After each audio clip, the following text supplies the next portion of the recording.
Eu trabalho no turno da noite em um centro de atendimento do 911. Meu antecessor deixou um bilhete com uma regra rígida, e ontem, eu a quebrei. Antes da história começar, se inscreve no canal Subdark. Aqui você encontra histórias completas de terror, suspense e relatos sombrios. Se curte esse tipo de conteúdo, já deixa o like, se inscreve e acompanha até o final. Eu trabalho no turno da madrugada em um centro de despacho de emergência central para uma área importante. As horas entre meia-noite e 6 da manhã fazem algo terrível com a mente humana. O resto do mundo vai dormir, e você fica sentado em uma sala escura e muito climatizada, encarando um conjunto de monitores brilhantes, ouvindo os piores momentos da vida das pessoas. Você lida com motoristas bêbados, disputas domésticas, emergências médicas e pessoas profundamente solitárias que só querem ouvir uma voz no escuro. Você aprende a se desconectar e a seguir os rígidos protocolos estabelecidos pela cidade. Meu treinamento foi breve. O supervisor me entregou um grosso fichário de códigos, me mostrou como fazer login no software de roteamento e apontou para uma mesa no canto de trás da sala. O despachante que trabalhou nessa mesa específica antes de mim saiu sem avisar. Ele simplesmente saiu no meio de um turno na terça-feira à noite e nunca mais voltou. Ninguém no escritório gostava de falar sobre ele. Quando me sentei na mesa pela primeira vez, encontrei um pequeno post-it amarelo pressionado firmemente na borda inferior do monitor principal. A letra era frenética, as letras pressionadas com tanta força no papel que a caneta quase rasgou. O papel continha uma única regra altamente específica: se um chamador falar um dialeto não documentado, com sons de clique e pedir um tradutor, transfira-o para a linha 9, uma linha morta, e desligue imediatamente. Fiquei olhando para o post-it por um longo tempo. Os centros de despacho recebem chamadas de pessoas que falam centenas de idiomas diferentes. Temos um departamento inteiro dedicado a serviços de tradução rápida. Nós conectamos as chamadas à linha de idiomas, um tradutor entra no canal e coordenamos a resposta de emergência. Transferir o chamador desesperado para uma linha morta e encerrar a conexão vai contra todas as regulamentos éticos e profissionais do manual. Eu assumi que o post-it era uma piada sombria e distorcida deixada por um empregado que estava sobrecarregado pelo estresse do trabalho. Arranquei o post-it do monitor e joguei-o na lata de lixo embaixo da mesa. Trabalhei na mesa por 3 semanas sem incidentes. As chamadas eram rotineiras. Eu bebi café péssimo, despachei ambulâncias e observei o relógio lentamente se aproximar da manhã. A chamada aconteceu em uma quinta-feira à noite exatamente às 3 da manhã. O console digital apitou agudamente, indicando uma conexão entrando de um dispositivo móvel. Eu pressionei o botão no meu fone de ouvido para aceitar a chamada. 911, qual é a sua emergência? Eu disse, puxando o formulário de entrada em branco no meu teclado. A linha ficou completamente silenciosa por um momento. Não havia respiração pesada, nem tráfego ao fundo, nem vento. O áudio soava incrivelmente estéril. Então, os cliques começaram. Era uma rápida sequência rítmica de sons duros e molhados. Soava exatamente como o tecido molhado de uma língua atingindo o fundo de um palato, misturada com o arranhar agudo de pedras batendo. Os cliques variavam em tom e velocidade, formando uma cadência complexa e estruturada que claramente funcionava como uma língua falada. Eu já tinha lidado com chamadas envolvendo dialetos raros antes, mas esse perfil de áudio era completamente alienígena. Fez os pelinhos na nuca se erguerem. Olá! Eu disse, mantendo a voz firme. Não consigo entender você. Você precisa de polícia, bombeiros ou assistência médica?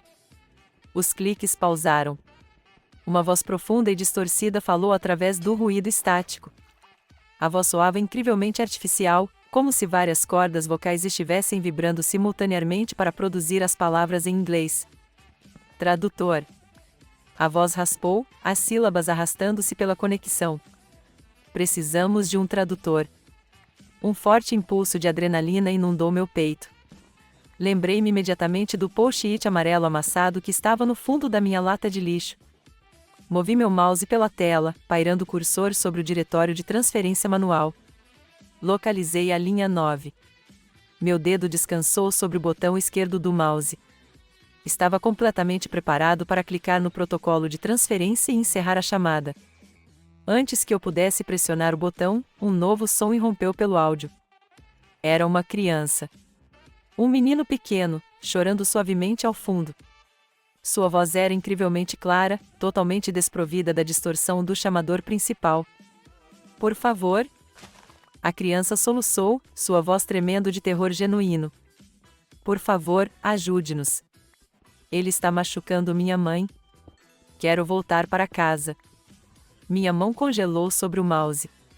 O profissionalismo que eu confiava para sobreviver no trabalho desapareceu completamente. Você não pode ignorar uma criança em perigo. Afastei minha mão do mouse e levei meus dedos ao teclado. Eu ouço você? Disse urgentemente, digitando um comando para forçar o software de roteamento a localizar a torre de celular mais próxima. Estou na linha. Você pode me dizer onde você está? A criança não respondeu. A voz profunda e distorcida voltou ao canal, falando completamente acima do menino chorando. Você ficou. A voz sussurrou.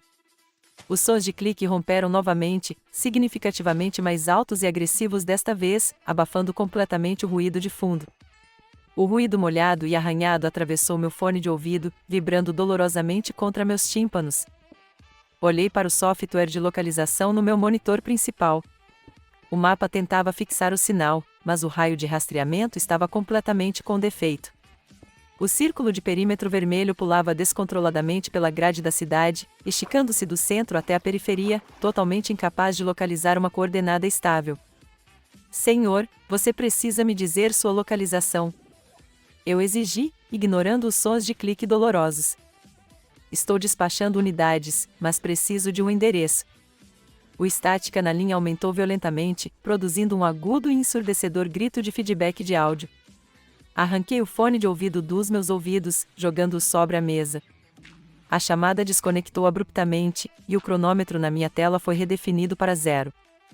Sentei-me de volta na cadeira, esfregando as têmporas. Tentei puxar os dados da chamada arquivada para forçar um rastreamento manual de localização, mas o sistema registrou a interação como um arquivo corrompido. Não havia número de telefone anexado ao registro. Não havia pegada digital. Era como se a chamada nunca tivesse acontecido realmente dentro do software de roteamento. Terminei o restante do meu turno em um estado de profunda e persistente inquietação. Continuei olhando para a tela em branco, esperando que o telefone tocasse novamente, mas o console permaneceu silencioso. Quando as 6 horas finalmente chegaram, peguei minhas coisas, saí do sistema e caminhei até meu carro no estacionamento vazio. O ambiente da minha vida cotidiana começou a deteriorar-se seriamente naquela mesma noite. Eu vivo sozinho em um pequeno apartamento no térreo nos arredores da cidade. Voltei para casa, tranquei a porta e tentei dormir para me preparar para meu próximo turno na noite. Fiquei deitado na cama por horas, olhando para o teto, completamente incapaz de acalmar minha mente. A exaustão pesava nos meus músculos, mas meu cérebro se recusava a desligar. Por volta das 2 da tarde, o ruído ambiente no meu quarto mudou completamente. O baixo zumbido da unidade de ar-condicionado empurrando ar pelos dutos do teto parou.